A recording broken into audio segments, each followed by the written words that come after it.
அமித்ஷா பங்கேற்கவுள்ள மாநாட்டால் விஜய், ஸ்டாலின் உள்ளிட்டோருக்கு தூக்கம் போய்விடும் என பாஜக மாநில துணைத் தலைவர் சக்கரவர்த்தி தெரிவித்துள்ளார். இதுகுறித்து அவருடன் நமது செய்தியாளர் சரவணன் நடத்திய கலந்துரையாடலை காணலாம். நாளை இங்கே நடந்திருக்கு அமித்ஷாஜி இந்த மாநாட்டுக்கு வராருன்னா எங்களுக்கு ரொம்ப சந்தோஷமாக இருக்குது. முதல் முறையாக இந்த மாநாடு தமிழ்நாடு போகிற நாங்கள் 6 இடத்துல நடத்த போகிறோம். இது முதல் மாநாடு. நாளைக்கு 50,000 பேர் ஏற்கனவே ரிஜிஸ்டர் பண்ணிடுறாங்க.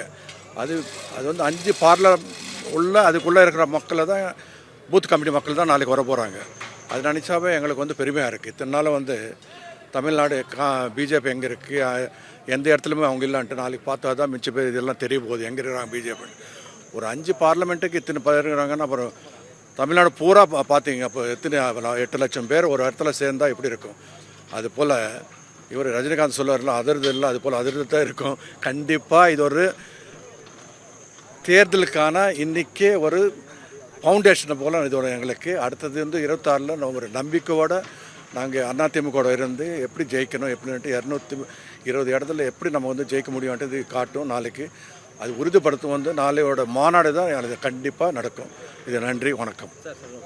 மதுரை மாநாட்டுக்கு பிறகு மீண்டும் தமிழகத்துக்கு 2வது முறையாக மத்திய உள்துறை அமைச்சர் வராரு.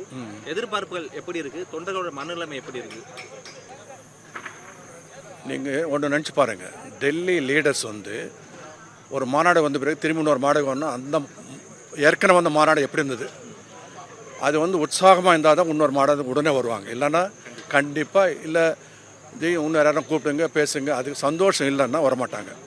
அதில் அவர் ரொம்ப ஆச்சரியப்பட்டார். இவ்வளோ பேர் எப்படி கூட்டம் தமிழ்நாட்டில் இன்றைக்கி நாங்கள் முந்தின நாள் சொன்னாங்க எத்தனை பேர் வராங்கன்னா 45 பேர், 45,000 பேர். நாங்கள் ஏதோ 10,000 பேர் நினச்சது தான் 45,000 பேர்னா அமித்ஷா ரொம்ப குஷி ஆகிட்டார். அப்புறம் இந்த விஜயை பற்றி பேசிட்டு இருந்தாங்க இன்றைக்கி கூட்டத்தை பார்த்து. நீங்களாம் பார்த்து இங்கே முருகன் வேல்முருகன் நம்ம இதில் நடத்துகிறாங்கல்ல, இதில் முருகன் மாநாடு, அதில் அந்த கூட்டத்தெல்லாம் பார்த்தீங்க. உள்ள 2.5 லட்சம்னா வெளியே 5 லட்சம் பேர் இருந்தாங்க.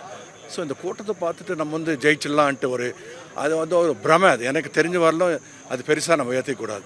இந்த விஜய் பற்றி சொல்கிறாங்க. விஜய் என்ன கேள்வி கேட்டணும் அது கேட்கணும், இதெல்லாம் விட்டுட்டு தேவையில்லாத விஷயம்லாம் தமிழ்நாடு இங்கே போகுது, உருப்படுதா, இவ்வளோ லா அண்ட் ஆர்டர் ப்ராப்ளம் இருக்குது, அதை பற்றி பேசணும். மிச்சதெல்லாம் பேசினா பிரயோஜனம். இது கண்டிப்பாக நாளைக்கு இதோட திமுக காரன் தூக்கம் வராது, விஜய்க்கு தூக்கம் வராது, எல்லாருக்கும் தூக்கம் வராது. கண்டிப்பாக நடக்கும்.